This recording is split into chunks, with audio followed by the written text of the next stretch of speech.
I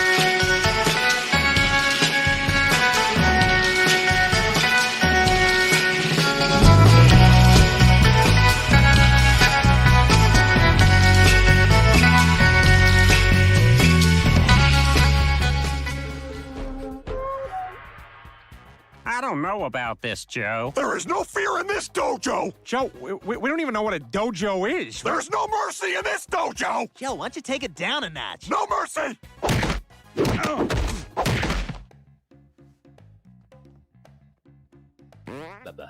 Hey, gals and guys, this is Christopher Mosier from MyMediaHelper.com, and Happy New Year's to you. I'm just finishing up some videos to close out the year, and this just happens to be one of them because I just checked out Cobra Kai Season 5, and I know I'm behind the times because I think the season premiered in September, so I'm a couple, 2-3 months behind, so I watched the 5th season, and then I went back and started watching from Season 1 again.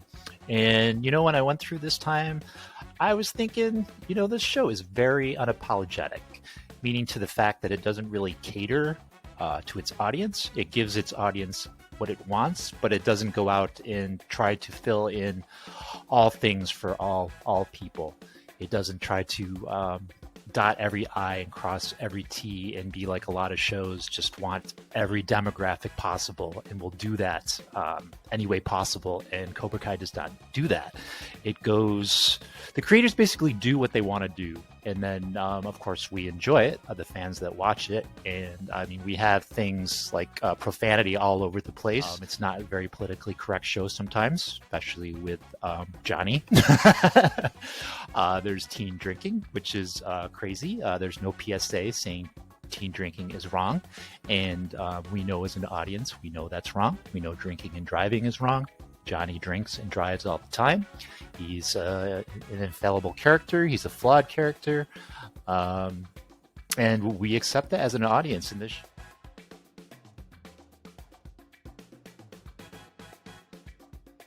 And that's what I'm trying to say. This show does not cater to people. It's not a PSA show. It's not a, hey, teenage drinking is wrong. Hey, drinking and driving is wrong. We know as a people, we see it on the news, we see it every place else, that is wrong. And we know as an audience it's wrong. So I'm watching Cobra Kai Season 1, Season 2. I'm back up to 5. I'm watching 5 again. I'm actually rewatching it. This is the day after Christmas that I'm making this video.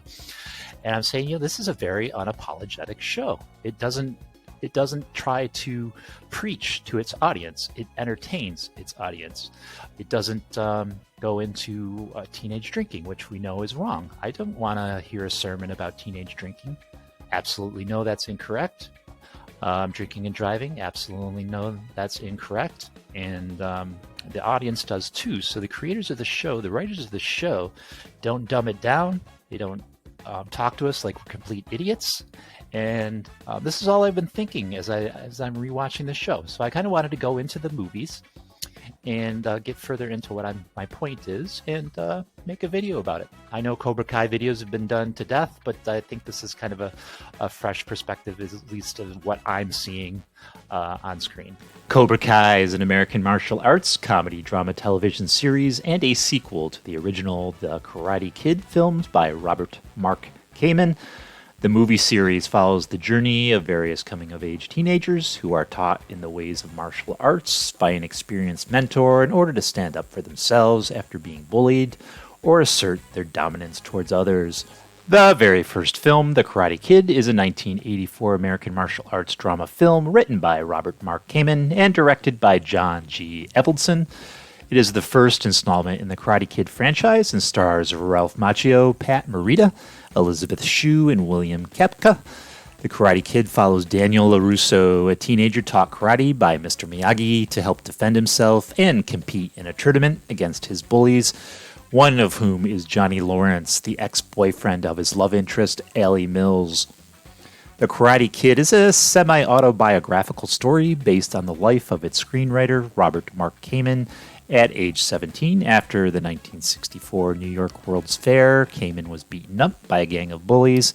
He thus began to study martial arts in order to defend himself. Kamen was unhappy with his first teacher, who taught martial arts as a tool for violence and revenge. Kamen moved on to study Okinawan Ryu karate under a Japanese teacher who did not speak English but had been a student of Chojon Miyagi, I guess. As a Hollywood screenwriter, Kamen was mentioned by Frank Price, who told him that producer Jerry Weintraub had optioned a news article about the young child of a single mother who had earned a black belt to defend himself against the neighborhood bullies. Kamen then combined his own life story with the news article and used both to create the screenplay for The Karate Kid. All this came to be as Kamen was approached by Columbia Pictures to compose a film similar to Evelson's previous success, Rocky, and he maintained strong opinions regarding cast and petitioned heavily for Morita's inclusion. The Karate Kid was theatrically released in the United States on June 22nd of 1984. Jesus, that's almost 40 years ago. The film received mostly positive reviews from critics, many of whom praised the action sequences, writing, themes, performances, and music. The film was also a commercial success, grossing over $130 million worldwide, making it one of the highest grossing films of 1984 and Hollywood's biggest sleeper hit of the year. And you know what that means, don't you? You going down at that karate tournament? I don't think so. You guys do karate? You're both losers. Following the success of the first installment, preparation for the sequel began immediately. The Karate Kid Part 2 is a 1986 American martial arts drama film, written once again by Robert Mark Kamen and directed once again by John G. Avildsen. This time out, Ralph Macchio and Pat Morita and their respective characters head to Okinawa to see Mr. Miyagi's dying father, only to encounter an old friend turned rival with a long-harbored grudge against Miyagi. Principal photography took place in Oahu, Hawaii, in the northeastern area of the island known as the Windward Side. The local countryside in modern-day Okinawa had been drastically changed due to the presence of military bases, so other locations in both Japan and Hawaii were scouted as alternative filming locations. Filmmakers selected a property in Oahu that was privately owned by a retired local physician who agreed to allow a portion of the land to be used in the film. To form the Okinawan village portrayed in the film, 7 authentic replicas of Okinawan houses were constructed, along with more than 3 acres of planted crops.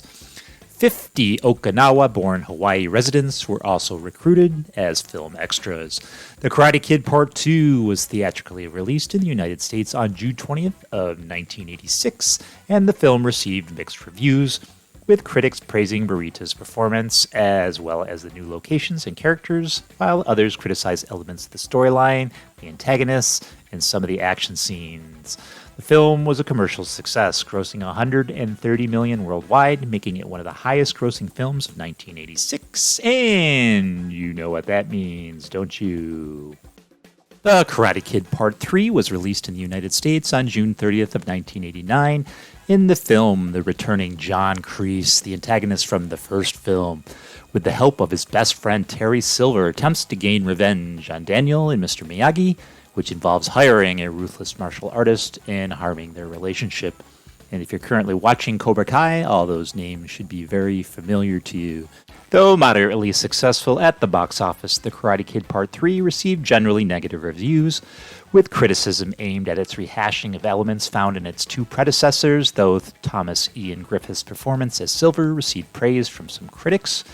Robert Mark Kamen had originally wanted The Karate Kid Part 3 to be a prequel with the 2 main leads still involved. The original plot would have involved Daniel and Mr. Miyagi traveling to the 16th century China, in a dream and meeting Miyagi's ancestors. Kamen envisioned the sequel to resemble a Hong Kong-style wuxia film. I don't know who that is, Wuxia. And would also have a female protagonist. However, the producers balked at the idea, and Kamen was reluctant on rehashing the same story all over again. He only returned after the studio agreed to pay him substantially more. After Robin Lively was cast as Jessica Andrews in The Karate Kid Part 3, in 1988, producers were forced to modify her role of the protagonist Daniel LaRusso's new love interest because Lively was only 16 at the time of filming and still a minor, while Ralph Macchio was 27, although his character Daniel is supposed to be 18. and this situation caused romantic scenes between Jessica and Daniel to be rewritten so that the pair only developed a close friendship. Although he plays a Vietnam veteran who is roughly 20 years older than Daniel, Griffith is actually a few months younger than Macchio.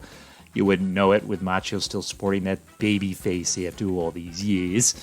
John Kreese was initially intended to have a larger role in the film, but due to Martin Crowe's filming schedule conflicts with Hard Time on Planet Earth, the character of Terry Silver was written into the script. He more than makes up for it in the current series. Karate Kid 3 was nominated for 5 Razzies, ouch, at the 1989 Golden Raspberry Awards for Worst Picture, Worst Screenplay, Worst Director, Worst Actor, and Worst Supporting Actor, ouch. The Karate Kid Part 3 made $38.9 million off a $12.5 million budget, and it must have been good enough because a few years later they made another one. The next Karate Kid was released on September 9th of 1994, directed by one Christopher Kane and written by one Mark Lee. Daniel LaRusso, the protagonist of the first 3 films, does not appear in this film.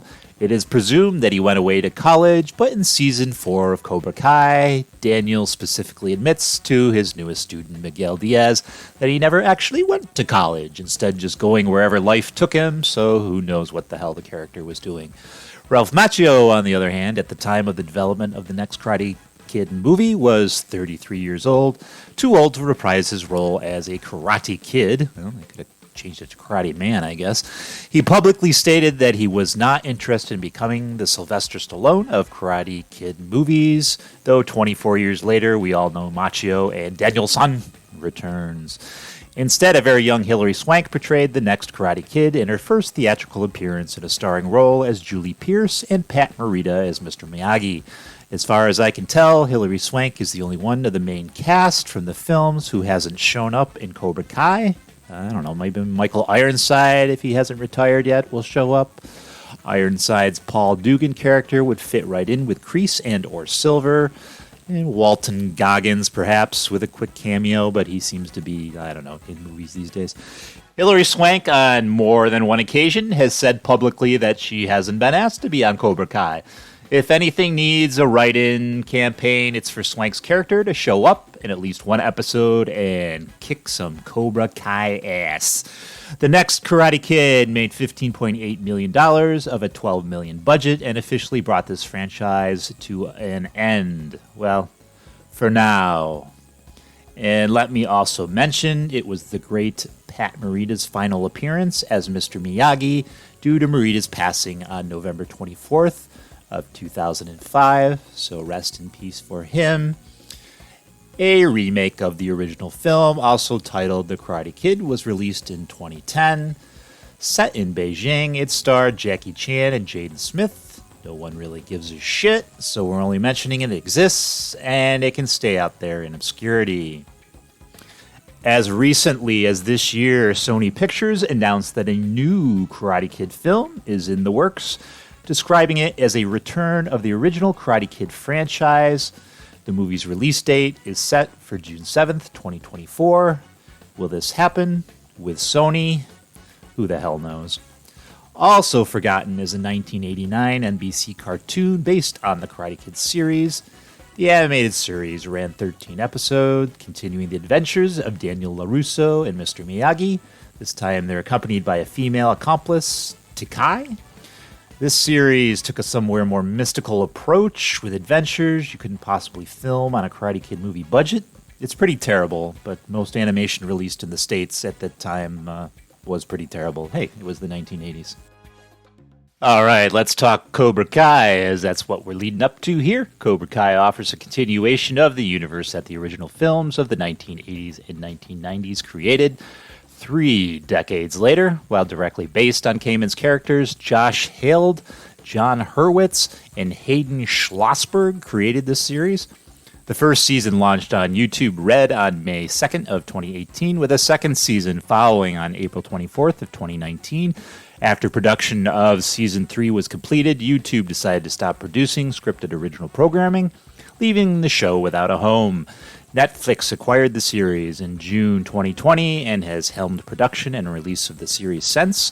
The third season was released on January 1st of 2021. Netflix renewed the series for a fourth season, which was released on December 31st of 2021, and a fifth, which was released on September 9th of 2022. The story of Cobra Kai begins in the fall of 2017 and re-examines the Miyagi-verse narrative from Johnny's point of view, beginning with his decision to reopen the Cobra Kai Karate Dojo and rekindling of his old rivalry with Daniel. The series has attained high viewership on both YouTube and Netflix and has received critical acclaim for its writing, performances, action sequences, humor, character development, and a homage to the previous films.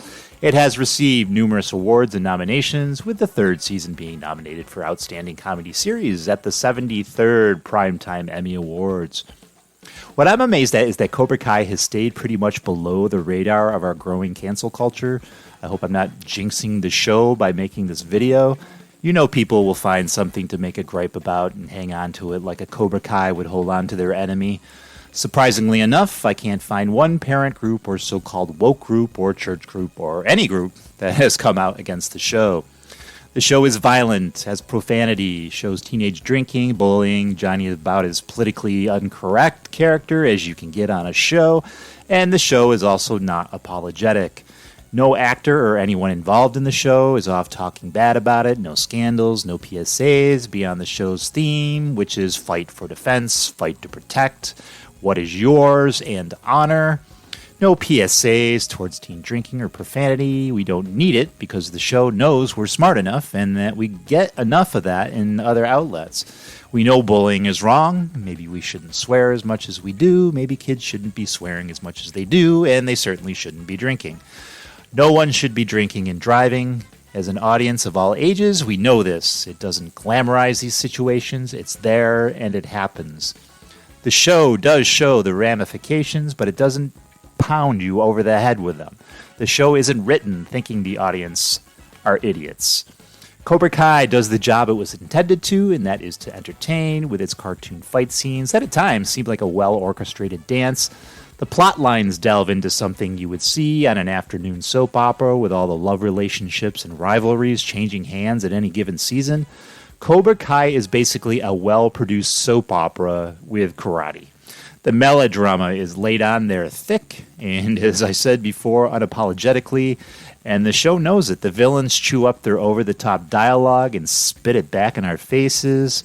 To summarize, the creators and anyone involved in the show know exactly what it is. There's no mistaking that. And it's this very fact that it's so good and so popular, because we know they know and we love it.